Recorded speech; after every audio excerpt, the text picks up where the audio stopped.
Okay, here's part one. In this part, we just want a page on the screen and an empty box where the board is going to live.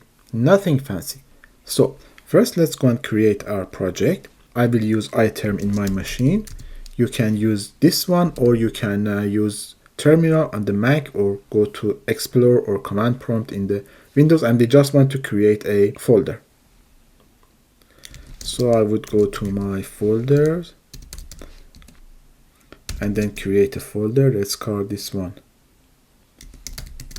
checkers. Then we switch to that folder, and then I would open the code editor on this. I'm using VS Code. You can go along and pick that editor or use your own. It doesn't make any difference, right? Great. So now I have my code editor. So let me put it here like this. Great. I don't want this. Let me resize it. Great. Now I have my empty folder. First thing is that I want to have the index.html, which is a basic HTML skeleton. So I would go here and type index.html. Great. Now typing this and using the emmet, we can press tab and have a skeleton of a HTML here. Now we are going to use CSS for styling. So first let's add that to the project. So I would go here, type link, and it gives me a style sheet. I need to link to the style sheet that I will create. So first let's say this is style.css. This is the file that we are going to create. So let's go here, and before I forget, let's have this style.css here as well.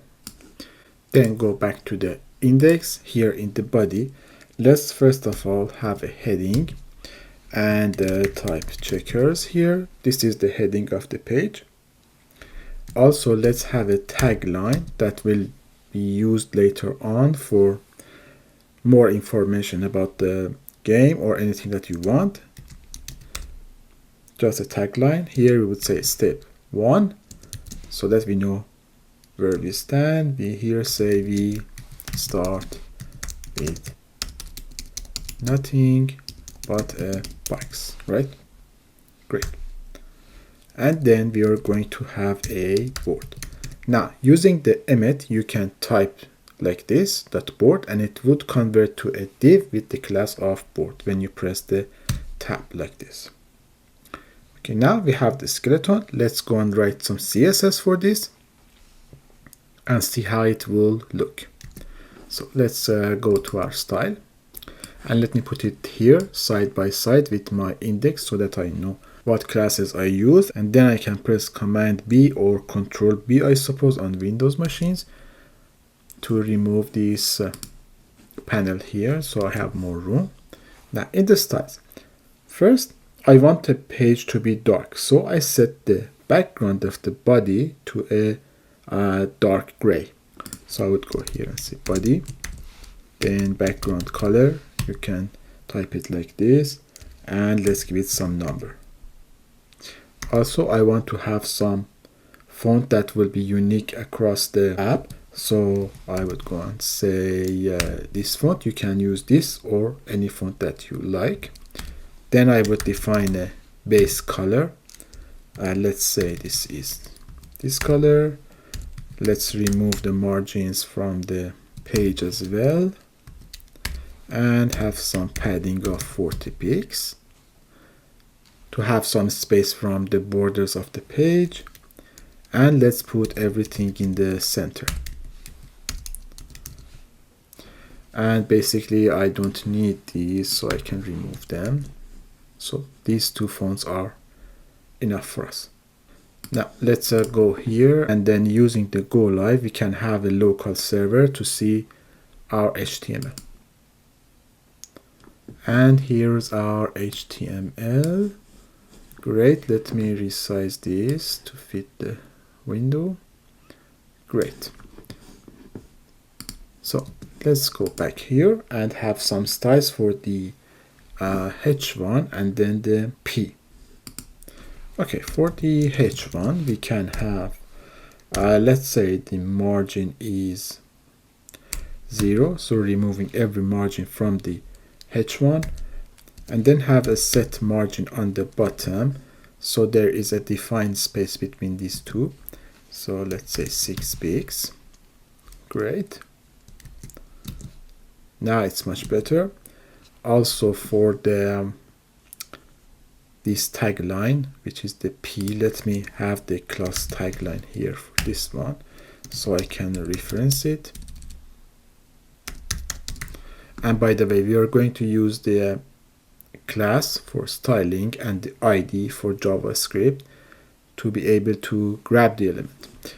So let's go here and say this tagline is now a little bit like opaque, so let's say the opacity is right 0.7. I need to save this to see the effect. Now much better. Also, let's reset the margins and set the margin bottom to, let's say, 28 pixels. Great. Now instead of using this, we could have something like this as well, which would do the same thing. So let's keep it like this instead of writing 2 lines. And basically here as well. So for those who are not familiar with this value, this is the top margin, this is the right, this is the bottom, and after that we would have the left, but since we remove the left, it would be replaced by the number 0 that is being provided here. So it's the same thing here. Now for the board, let's grab it first, like this. We know that our board is a 8x8 grid, and each cell in the grid will be like probably 60 by 60. So the width of the board will be like 480, 6 times 80, and this is the same for the height. So let's have these. Also some BG color here. Okay, now we have it. Let's have the margin of 0 and auto to put it in the center. Great. And have some border for it to stand out. Let's say maybe 4 pixels, solid, and some color. Great. And let's make the radius on the corners a little bit like softer, like these ones. So